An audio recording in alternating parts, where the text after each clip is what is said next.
All right, guys, thank you for tuning in to another special interview here over the weekend for the Sacramento Horror Film Festival.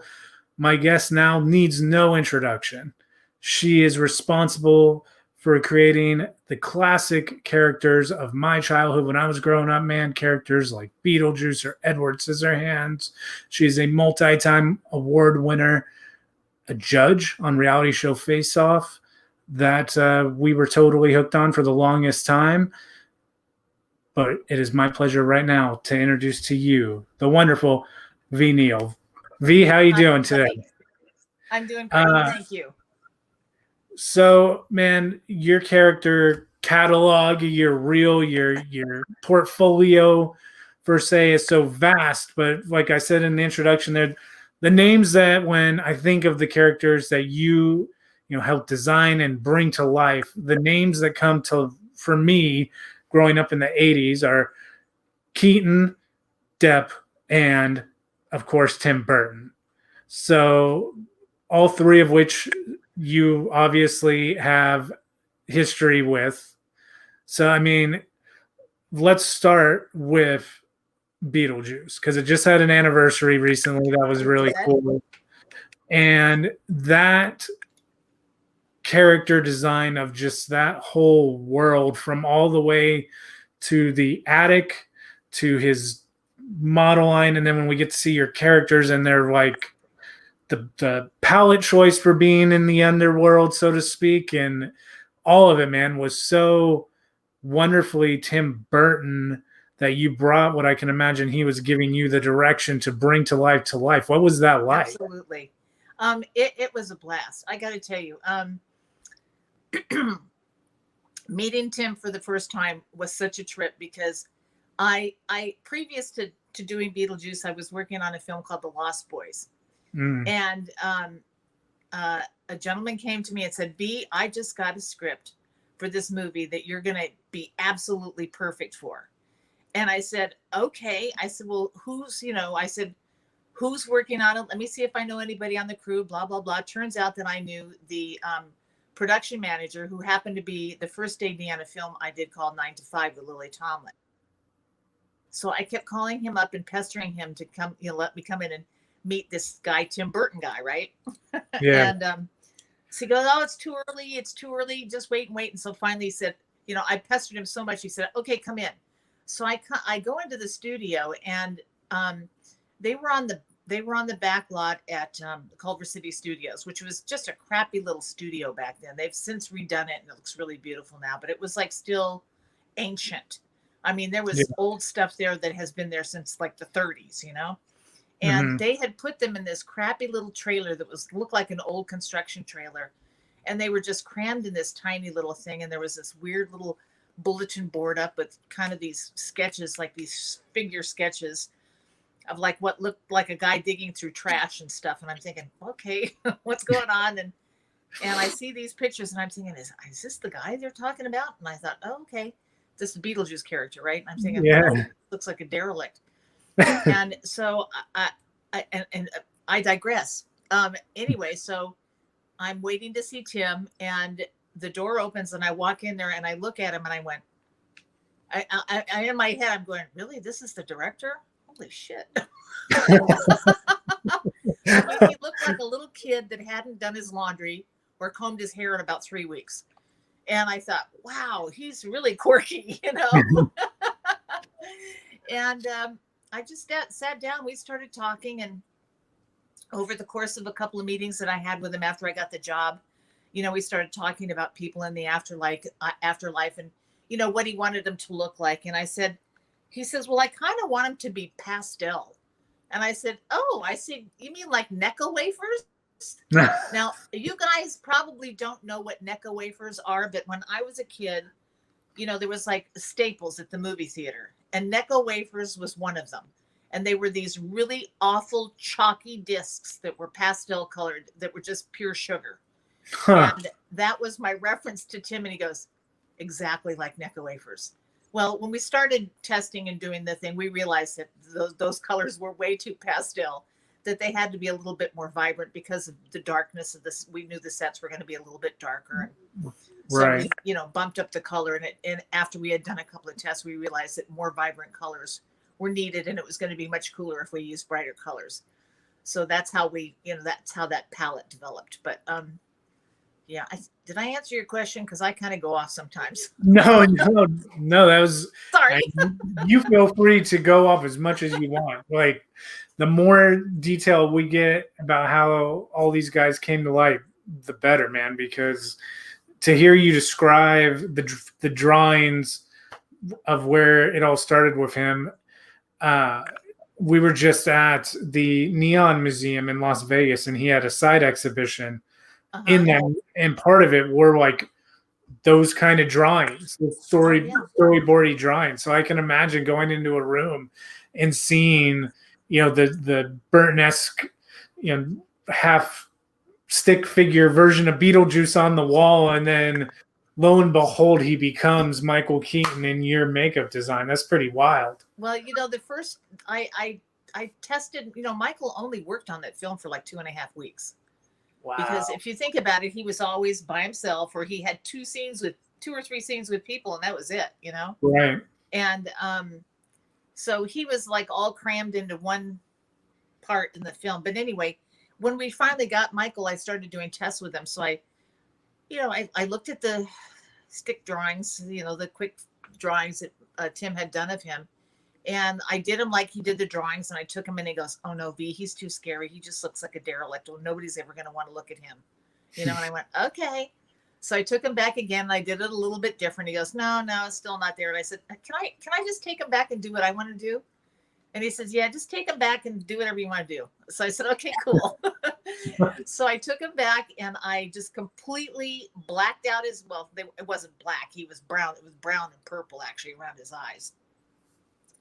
And his foundation base was a very pale yellow. But you don't really notice that because it's actually like a off-white that has like a little bit of yellow in it. Mm-hmm. And so that was his makeup base. And then, he has this scroungy beard, and, Michael didn't want to, he wanted to look a little bit different. So he said, "Can you give me a broken nose?" Well, we had like no money, so we weren't going to be able to take a live cast or anything. So, my second on the film was Steve Laporte. And I said, "Steve, do you have any appliances sitting around that we can use you have a broken nose?" He goes, "Nobody." Says, "I have these swollen lips. We could use those." And I went, "Okay." So we took, one was a swollen lip for the top and one was for the bottom. We just put one on this side of his nose and one on this side of his nose. And that gave him a broken nose.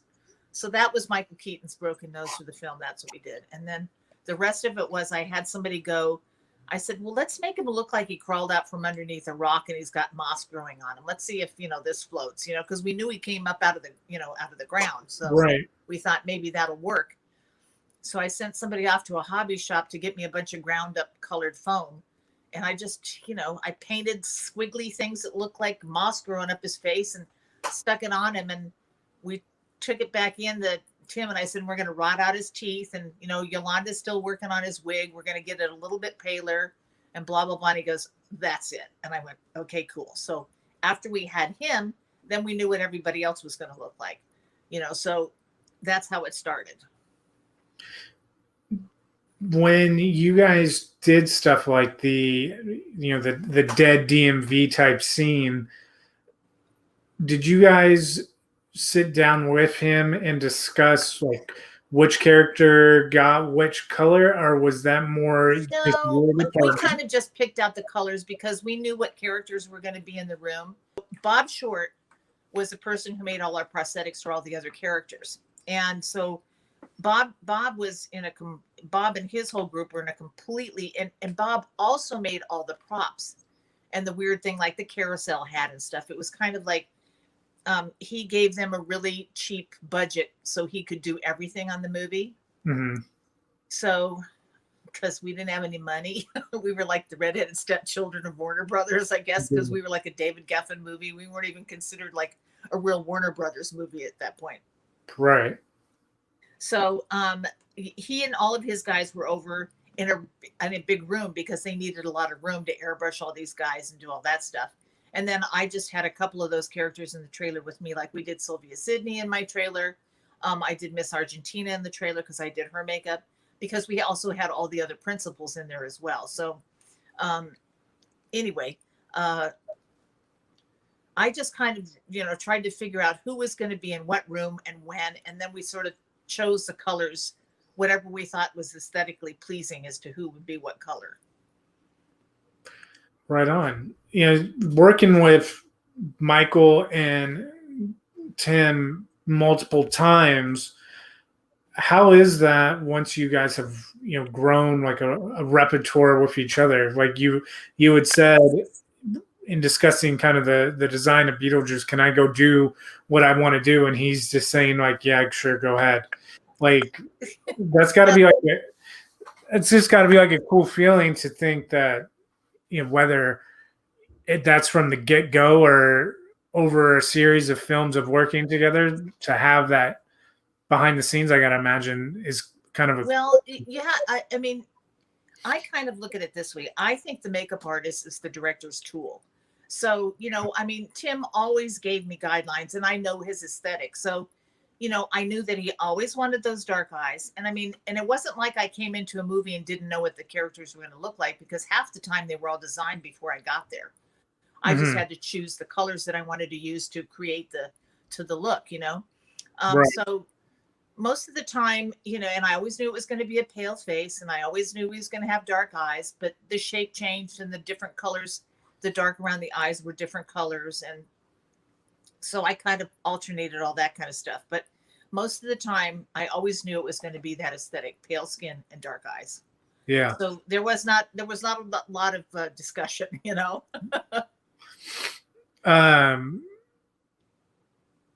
Edward Scissorhands is a lot of people that we've come across is one of their top like Tim Burton films. That aesthetic, both sides of it, because that one you had his take on the whole like suburbia neighborhood that was again like the pastel coloring and the just like Anytown USA poster child all the way up the hill to a very like Dracula-esque setting with Vincent Price's laboratory where he is constructing Edward. That had to have been like very cool to be in a film again with Tim Burton, but just to be on a film, no matter who the director is, with a contrast that vast, that's got to be pretty wild to work on. And that was really fun designing all the neighborhood ladies, because especially after they all got haircuts, because they all kind of drastically change after they got their really cool haircuts. And I've worked with many times with the hairstylist Yolanda Tusing. So it was her and her crew who created all those wigs. I mean, that was like a massive job creating those wigs. I mean, they had framework and batting and, there was all kinds of stuff going on in there. They were just like these built because they were all wigs. So she had her work cut out for her. But there was always the constant Kathy Baker, who played, the kind of 60s quintessential chick that was always hustling like every workman that came to her house, who, accosted Edward in the beauty salon. Right. And she was really fun to do because I got to do these really crazy like 60s makeups on her to match all of her outfits, and do her nails to match her outfits. So she was really fun for me to do. And I loved doing her makeup. She was a blast. But, all the housewives had their own unique kind of look, which was kind of fun too. But just building that whole world that Edward lived in was really great. I mean, it was really fun. That makeup on him, I know I didn't fully grasp, so I hadn't gone to take the required makeup classes for film school. Film school, they make us take some makeup classes just to appreciate in a small sense how much work you guys do. And I know going back and watching Scissorhands before taking that class, and then after taking that class, Face Off also helps with the appreciation factor because they're doing something, on such a condensed time scale at a level that's outside of this world as well. But the minute details in Johnny Depp's makeup in that movie are pretty crazy when you like can see it like on HD, and even if you just pause or get like a really high quality still of him, like that was some pretty crazy stuff with him, man. Well, I got to tell you a secret about that. Stan Winston designed the makeup for Johnny, and he was sending me, these makeups, and I kept saying, Stan, don't send me those little scars. They're like little worms. I can't put them on. You're trying to blend in little teeny scars that are like this. And I'm saying, can't you make them out of all the sides so they just blend in? Well, that never happened.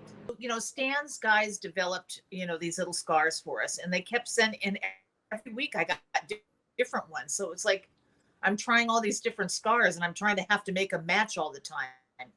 And so then I started doing half of them, just building them out of like two-plast. Like the one across his mouth, I had to build on every day. That was done with scar material. I did a couple of other ones with scar material. There are a couple that were those little worms that I hated, but I put them on anyway. And I was really I'm still kind of bent out of shape about it, because the poster that they have of Johnny is like an ultra close-up of his face. And I can see the line all the way around the little scars.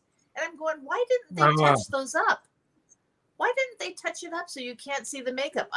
Because they were like this, And so I'm sort of upset about that. I mean, we would do it completely differently now. I mean, it would be, a silicone thing, and all the pieces would be transfers, and it would be seamless and blah, blah, blah. And funny enough, I was going to be doing a recreation of that makeup this year at Monsterpalooza and at Comic-Con. And of course, now we aren't going anywhere. But just so everybody knows, I will be replicating that makeup the next time there is a Monsterpalooza, because I've had the suit built, and Tony Swatton, who does all the swords for all the movies, like he did all the stuff for Pirates and all that. Yeah. In every cool movie ever, who's a blacksmith, he built my hands for me. So we got the actual specs from Stan Winston's son. Boy, that's a tongue twister. So it's going to be pretty spectacular. And a friend of mine made the suit. So anyway, we have the whole outfit, and we are going to recreate that makeup like as it would be done now. And Yolanda's even building me a wig for him, even though we used Johnny's hair in the film, but Yolanda's building me a wig to match Johnny's hair from the movie. So it's going to be cool. That's cool. That's awesome. That film. I have like a little tidbit to tell you guys about that makeup. That makeup always made him look sad. If you notice his eyes, it always kind of went in like that, like a sad kind of a clown look. Right. And depending on what he was doing in a scene, I would slightly alter the shape of his eyes to make him look like he was in a different mood. And nobody ever knew we were doing it. Only Johnny and I knew we were doing it. Like the one where it's really visible is at the very end when he kills the kid up in the attic. I gave him a really like scorn, like really pissed off look on his face, with the eyes really being, nasty. And I think that might be the only time you can really actually notice that they look a little bit different. But, anytime you do a makeup where there's a fixed paint job on a face, it's very difficult for an actor to, not look like that all the time. So we kind of that was our little cheat. Well, he did a good job of doing the bugged out holy hell eyes when the waterbed scene happened. Yes. That film also plays host to another legend. Johnny Depp was very much blowing up at the time, but he plays opposite the guy who made him, who was, sadly at the end of his career, but a legendary career it was. And that, of course, is Vincent Price. Did you get to have some fun interactions with him on set with that one? Vincent was very cool. He said, "Do you mind if I do my own makeup?" And I said, "No, sir." I said, "Is there anything I can get you?" And he said, "Well," I'd like this, that, and this. So I said, "Oh, okay." So I brought him everything that he wanted. And I said, "Would it be all right with you if I kind of zhuzhed at the end to make sure everything's blended nicely?" He goes, "Oh, no." He says, "I'd really like that." So I got to go into his trailer, and I actually have pictures of him making himself up, which are so cool.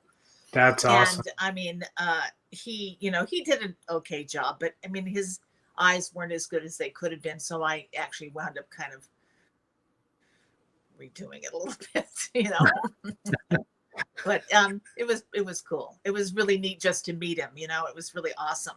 I also, a very dear friend of mine who has now passed away, Fred Phillips, is a makeup artist. He was the actual makeup artist who did the original Star Trek TV series and like Amazing Stories The Outer Limits, and all these kind of cool little sci-fi shows. He was actually very good friends with Vincent and had done several movies with him. So I called Fred up the day that Vincent was working, and I said, Fred, do you want to come down and say hi? And he goes, oh yeah. So I sent somebody to pick Fred up, who was also half blind and old, and he came down. So I got pictures with the three of them, and I thought that was really cool. I was really happy and excited for them. They were so happy to see each other. It was really kind of a neat reunion. Well, there's so many different characters to talk about. There's pirates, and there's X-Men, and there's Star Trek. I mean, the list goes on and on and on. But we got a question that kind of is a good predecessor to that, and that's from Charlie. And he's saying, you became interested in makeup and monsters as a small child. Was there a person, experience, some kind of catalyst that really kind of opened that door for you when you were growing up? Well, my next door neighbor was a makeup man, and his daughter was my best friend. So every Halloween he would make us both up. And I tell this story repeatedly. I feel like a broken record, but it was like, I would always want to be like a monster or a witch or a ghoul or something. And she always wanted to be a fairy or a princess or some girly thing. So we would always go out together, and, every year he would make me up as some other horrible little thing. And I used to tell him when I was little, and I mean, they lived next door to me till I was 12. And I used to say to him, Mr. Latito, I want to do what you do when I grow up. And it was always, yeah, sure, kid. Well, because number one, women were not makeup artists. And, why would I want to do that?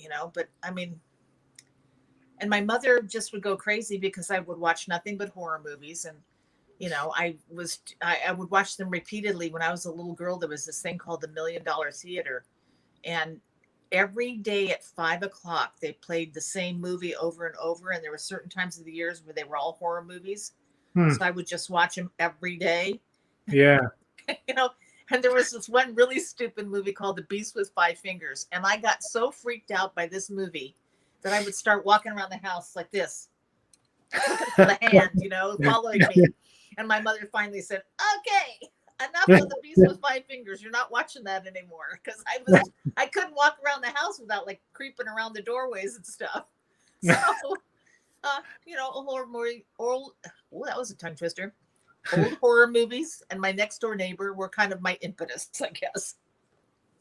That's cool. It's always cool to hear the films that got horror, people that are involved in the horror genre to love that genre. It's cool. Yeah. Everybody has like a different film, and some people come in later. Some people have been in since they were a child. So it's always cool to hear what it was that really kind of turned you into a horror kid. I was like a huge fan of the Universal horror movies, and I mean, I love Frankenstein, but I loved The Mummy. There was just something about The Mummy I just thought was so cool. It's still one of my favorite makeups. I mean, the first one, with Boris Karloff as the Mummy. I mean, that, just the wrappings thing was cool. And then the makeup you see later on where he's all shriveled up and kind of sunken and stuff. Oh, so right. Good. And I'm sure it was just a simple stretch and stipple makeup, but good God, it was so cool. All of those monsters are cool. The designs from the movies from, that period and, that like 20-year period there, all the monsters that came out in those decades from back then are really cool to like go back and look at the character design and all that stuff. Yeah. Karloff's Frankenstein is right there with it. Just that he's that classic Frankenstein, the Bride of Frankenstein too. Like, yeah, they're all cool. That there's never been like a total redo, like all the movies like a Van Helsing or a Dracula Untold or anything like that. There's never like bulldozed. Speaking of the classic monsters, right now on my Instagram page on Tuesdays, I'm Yeah. doing an anthology of all the classic horror movies right now. So I started with Frankenstein's and Dracula's, and I'm doing werewolves and mummies. And then I'm going to start going into different actors that played different characters and what they did throughout their career. Because I think it's really important for people to like see where we came from, like how it all started with everybody, Right. you know, that's really loves these things. Because a lot of the young people haven't seen a lot of these movies. And some of them are really awful and really quirky, but what else have you got to do? You can still watch the same old crap on Netflix, or you can like get some really cool classic, you know, crazy old movie with your friends and sit around and eat popcorn and laugh and make stupid remarks on TV because they're so outrageously, some of them are so bad. They're just so much fun to watch, you know? Yeah. That's Lugosi's Dracula. I'm pretty sure now if you watch that in HD, you're going to see the string that's tied to the bat that the bat flies in. But it's nostalgia, man. That's like, that is a piece of history. Back in the day, that scared the hell out of somebody. Oh, heck yeah. Charlie's got a good question that kind of bridges the gap as far franchise-wise between the monsters and then the more just cool human makeup, and that was your work on Star Trek. How did you come to get yourself on that production? Okay, well, I just talked about the man. My friend Fred Phillips, who I met actually by going to Star Trek conventions when I was first starting makeup, when I was first learning how to do that makeup. I met Fred, and he became friends of mine, and that's when I was with Steve Neill. And he and I used to get these jobs that we couldn't do. We could make everything, but we couldn't go on the sets and put it on. So we'd always call up Fred and say, "Hey, Fred, we got this job. Will you go put it on for us? Because we can't." "Oh, sure, honey." And he'd go and do it. So we just stayed friends. And then I eventually got in the union. And I was just hanging at home one day and the phone rang and it was Fred. And he goes, "Hey," he said, "Hey, V, it's Fred." And he said, "You're in the union now, right?" And I said, "Yeah." And I'm thinking, oh, cool. He's going to ask me to go do something for him, right? He goes, "Well," he said, "you know, you worked with Bill Shatner before, right?" And I said, "Yeah, I did a couple of, you know, low budget horror things with him." And he goes, "Well," he said, "they're going to make a Star Trek movie. Would you like to come and work on it and do Bill's makeup?" Well, you could have hit me with a baseball bat. I mean, I just was like, bang. I went, "Are you kidding me?" I said, "Heck yeah, I want to come." It was like a Star Trek movie. Wow, holy cow, you know. And Robert Weiss, the famous director, I mean, who knew? I mean, my God, it was like the movie was more like 2001 than it was like a Star Trek movie. You know, it was that advanced, and it was just so cool. So, oh my gosh, I was so excited. I you know, I mean, I was just like dumbstruck. I was so excited. With that, is there any character design that you have done that hasn't been attached to a movie? Like almost like something like a face-off premise, an original character just out of your mind that hasn't been attached to a movie that you're kind of like, man, I would love to see a movie based on this character design I've done. No, because I don't do a lot of character design. I mean, that's not my strong suit.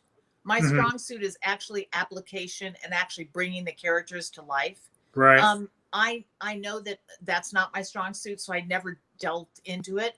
And because of the fact that I was always so busy being a makeup artist and heading up a department, I actually kind of like lost my ability to draw, which is kind of a drag. So now that I'm sort of semi-retired, I'm going to start getting back into that. You know, as social media stuff keeps you busy, doesn't it? But I've been doing a lot of research and educational stuff. So that's actually kind of taking up a lot of my time right now. And that's one of the things I'm doing. I'm going to, you know, start getting all this. I'm doing a lot of this stuff online just for educational purposes, because eventually I'd like to elaborate on it and really do some nice teachings, you know, for students and see where it goes. That'd be pretty cool, man. Like your own masterclass series. Yeah, exactly. With doing we've talked about the scope of the differences in Edward Scissorhands, the Suburbia versus the Frankenstein Castle. Same could be said for your reel, your portfolio. You've done some of the Edward Scissorhands and the Beetlejuices, but then you've done some of the he's unquestionably a human. He may be the franchise with some of the best pirates on the planet, like Pirates of the Caribbean, which I guess you get to do more than just humans too, but you still have, the pirates come to mind as well as the monsters along with it. They were fantastic. But they were so much fun. That has got to be just another franchise, which you just answered the question, that has got to be a wild ride to be a part of.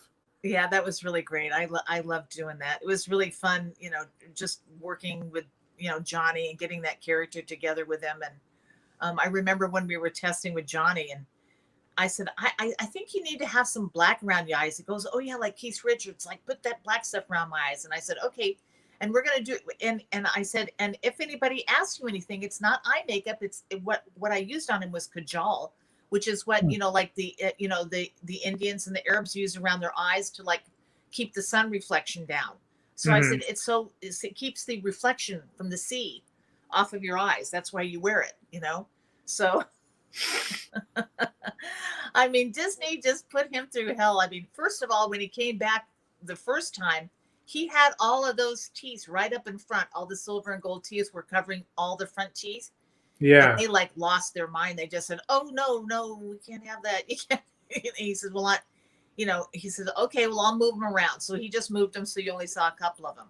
And then there was the eye makeup and the wig. And then there was the weaving and the drunk acting. And they just said, oh my God, I don't know. Is he gay? What's going on? Is he drunk? They were just freaking out.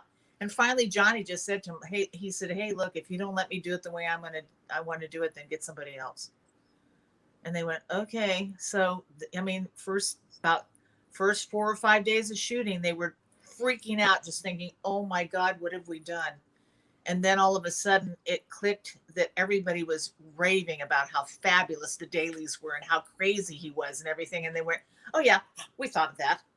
I mean, it's like, yeah, right. Now it's okay because they said they thought of it and Johnny didn't think of that, Yeah. Unbelievable. But it was pretty cool. And then, all the other guys, the other guys were kind of, there was a team of artists, and I can't remember the guys' names now, that had been working on the other pirates that built the tattoos for them and our transfers for the chest and all that kind of stuff, and sort of designed them. But Crash McCreary did a lot of designs for the film as well. So we took a lot of his drawings and used a lot of that from him. And then we just embellished it. Like he drew a couple of designs for when we did Pirates 2 for the cannibals. And then we just went in and did our own stuff. And Joel Harlow was working with me on that. And he ran my lab. So he did a lot of designs. And the guys, we just said, go crazy, do whatever you want. Here's some reference pictures from real stuff, just kind of follow the lead. And then we just mixed and matched stuff. And I gave them to the makeup artist. I said, here, make a cannibal, and everybody just kind of went off and took little appliances and porcupine quills and bones, and just everybody did their own thing, and it was really fun. So everybody got to be involved in designing a character. That's really cool, man. The whole thing of it too is that does offer, just the pirate side by itself offers such a great variety of characters that you guys got to do, whether it be all the way down to the detail that goes into just the background characters. Oh, yeah. In a film like that is pretty significant, because it's not just like they're walking down New York. It's they're in the Caribbean type of a thing. That got to imagine is just incredibly time consuming to whoever could grow their beards, they grew them. And as they were growing out, we would enhance them with extensions and stuff, and eventually their beards got caught up. But every once in a while, somebody would have to double somebody that didn't have a beard, and they'd have to shave their beard off. So we'd have to have beards there to replace them, to put them back the way they were. So we had so many hair pieces working, and wigs. I mean, everybody had a wig on because nobody could grow their hair that long. And then when we did the third film with all the Chinese pirates, oh my gosh, I have hundreds of Chinese mustaches and beards. I mean, all these like Fu Manchu type things. I mean, Yeah. it's crazy how many I have left over. You know, it's just like, it's like, what am I ever going to do with them all? You know, but everybody was wearing, you know, pieces of some sort and scars, and you know, everybody had scars and, you know, weird growths and just all kinds of crap all over them. You know. Right. Um, with that, you've worked on films of a variety of budget that they had at their disposal. What would you say is the major challenge as working in the makeup department on a minor budget film that you have had to overcome, and then a challenge on a major budget film that you've had to overcome? Well, I think when you're limited in your cash flow, you just have to really like kind of dig deep and remember how you did stuff before you had the luxury of having prosthetics for everybody, and how did you build it out of kit.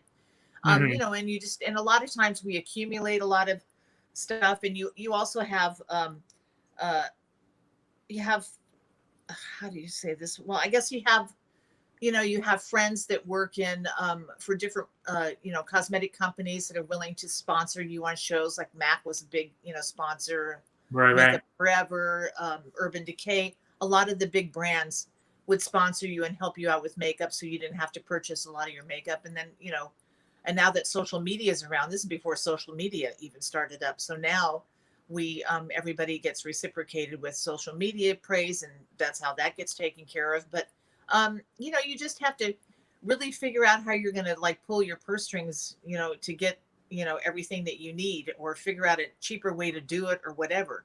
And then on big budget films, most of the time it's um you don't want to like go crazy and spend all the money because you have it. I mean, you want to, you know, you have to keep track of all that, because usually that means you also have a really extremely large crew, and you do have a lot of background people that you have to take care of and make up. And so you have to figure out a way to budget all those things to make sure that you stay within the parameters of your budget, even if it is big, because it just tends to get crazy because you have to buy so much stuff, but you do have to keep track of it, you know? So there's usually all those kind of things. Is always has to do with money and keeping track of making sure you have the supplies, and that nobody's overextending themselves, that they're not like loading up their bags and taking them home. And, you know, it's like, Hmm. wait, we just bought 3 cases of Kleenex 2 days ago. Where did it go? You know?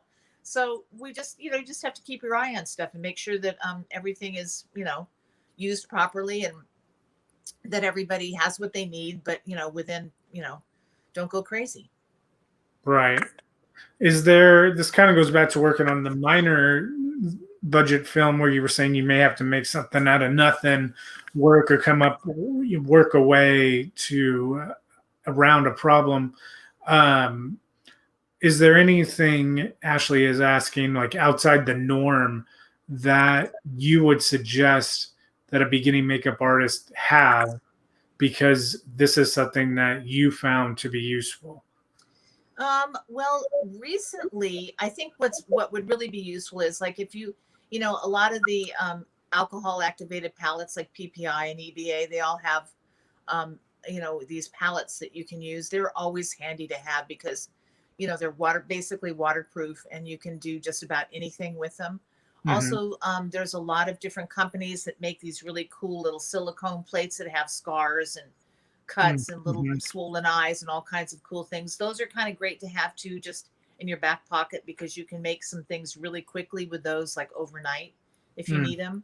Hmm. You know, just little things like that, so that you're always prepared to be able to make it, you know, because the director will just come up and say, hey, I want that guy to have a swollen eye. What do you got? You know, so it's kind of good to be able to have little things like that around, that you can just say, yeah, I'll make them tonight. Or if, you know, or, you know, blah, blah, whatever, you know, come up with, you Right. know.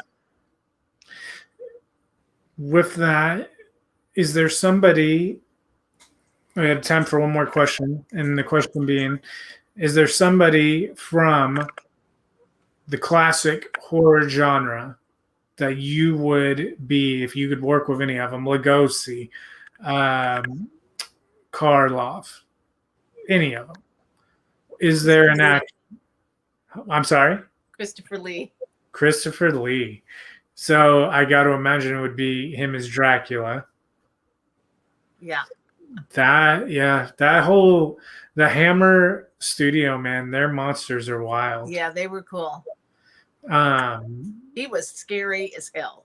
Yeah, he is what I thought of growing and vicious. up. Yeah. He really was like those Hammer films were our Lugosi film to my dad. Mm-hmm. And so they were like the late night horror film when I was growing up. They would be on the channel that you'd only watch late at night because at late at night it was the horror movie's turn. Right. And I have that vivid memory. It was Halloween time, and that classic up angle shot of Christopher Lee just snarling with the dual. Yes. He's always that and his bloodshot eyes and the fangs and the woo. He was absolutely scary. Man. He was intimidating as all hell. That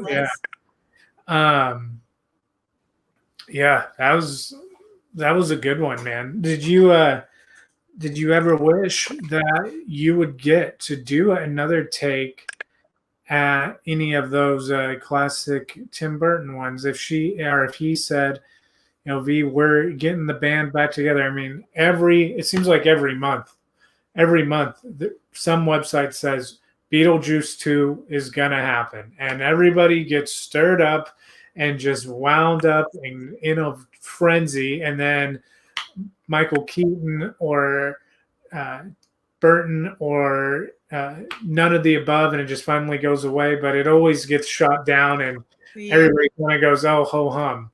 But if it did actually happen, Beetlejuice 2, Edward Scissorhands 2. For whatever rhyme or reason, we get an Edward Scissorhands too. Would you say you would want to do it again? Yeah, I just don't know that the actors. I mean, there would have to be a lot of CGI going on because both of them have quite a few more lines in their face than they did.